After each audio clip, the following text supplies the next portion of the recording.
Hey Gina, I got a joke for you. Okay. What is smarter than a talking cat?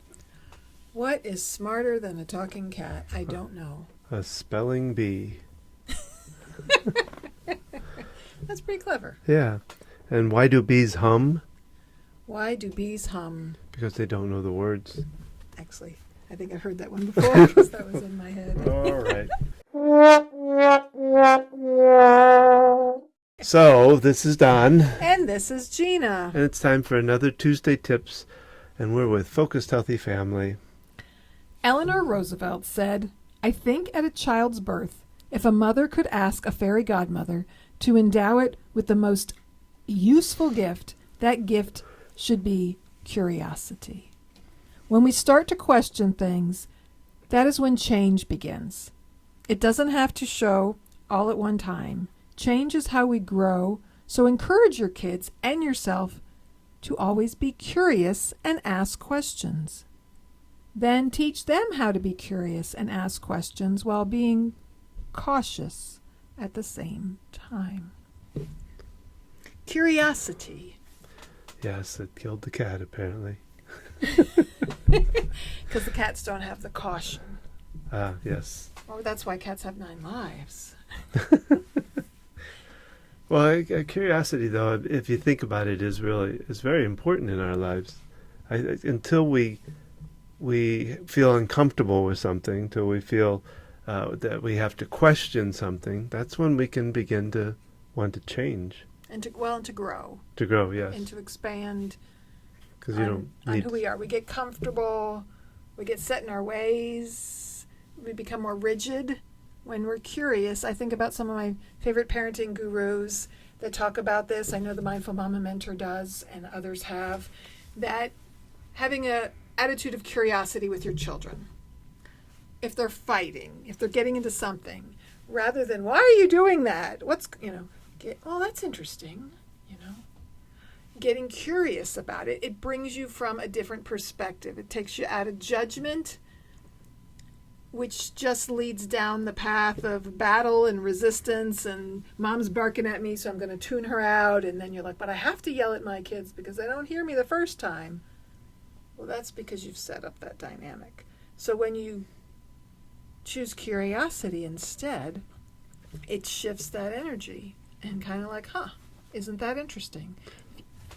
Well, I think we have to think about as newborns, as young children, they haven't experienced the same things we have. And so when they ask questions about things, sometimes we get irritated because they ask too many questions or they're curious about something. But if you think about it, a lot of this is very new to them. Everything in their world is really new to them. It sounds like what you're talking about, Don, is we're born with curiosity. That's what helps us learn about the world and to grow and to develop. And so nurturing that curiosity, because that's what often happens is you don't want your kids, you see parents sometimes constantly saying no to their kids, "Don't do that," if you're at the store especially, and they're grabbing at things. It's like, well, they're curious. They want to engage in their world. What can you do instead of just, because when you're constantly telling them no all the time and stopping them from exploring, then you wonder why when they're a teenager they sit up in the room and they're off gaming.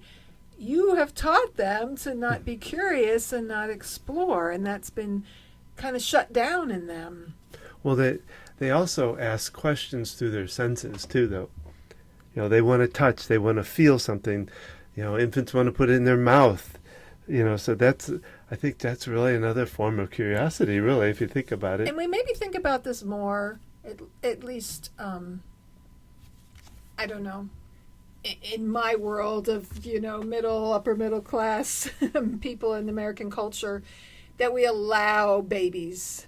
We provide a space where they can be curious. We give them safe toys to play with, hard books that they can chew on, so that they can be curious, and we give them permission to be messy, to engage in these activities. And as they get older, we often become more restrictive. Having that opportunity, and then the questioning, you might get tired of your kid asking why. And it's not about coming up with the answer for them. It's their questioning. And so you can say, yeah, I don't know. Why do you think? And it's a form of figuring it out, because if you're just, they come to you and they ask you why and you explain it and then they continue to ask you why, they're not looking for an answer. They're trying to understand, and that's such a great opportunity to engage with your kid rather than giving them the answer.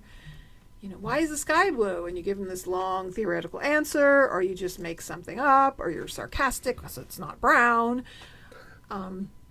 Rather than, well, what do you think? You know, maybe we can look into that, or let's learn more about that. As I think about it, I think it leads to them being able to be a critical thinker. Oh, sure, definitely. Curiosity and critical thinking. And that's something that we've smushed a lot here in these later years there. And you think about traditional education, at least you had to memorize things. There wasn't even much writing that went on when I went to school in the 70s and 80s, especially in my high school years.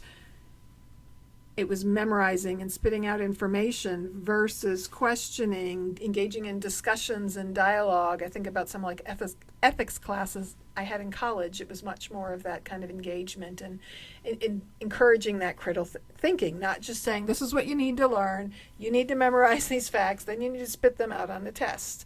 That doesn't encourage critical thinking, and it's so important. We talk about this when we talk about helping our children making responsible decisions. And rather than, if you're always telling them what to do and they're good little children and they do what they're told, then they're not able to make decisions on their own when they're old enough to be out on their own and they're around their friends. And you talk about negative peer pressure. You know? Well, and then the curiosity can kick back in, and then they're going after the wrong thing. If you stifle them and tell them you're not allowed to do this, you know, my favorite thing is, as a kid, my mom, there were certain shows she didn't want us watching, and one of them was Three's Company. So I was always very fascinated by it because I was told you shouldn't watch this, right? So that kind of breeds curiosity rather than having an open discussion about things. And so nurturing curiosity. Yeah, we want to make sure, because that, like I said, leads to the critical thinking, which is very important for growth and expansion in our lives. We could certainly do a full-length podcast on this, either with someone else in addition or with my background as an occupational therapist and some different things we have both learned and studied through our work. So I'm curious. What have you enjoyed about our podcasts? What parts are helpful? What parts could you do without? Do you like our jokes? Are they dumb? You can find out more about us at focusedhealthyfamily.com, where you'll find all our information. And on Thursdays, we have our full podcast. And are you curious about what Don and I talk about? Are you curious about the kind of work we do? Check us out at our website. Connect with us. Look at our workshops. Isn't it your turn?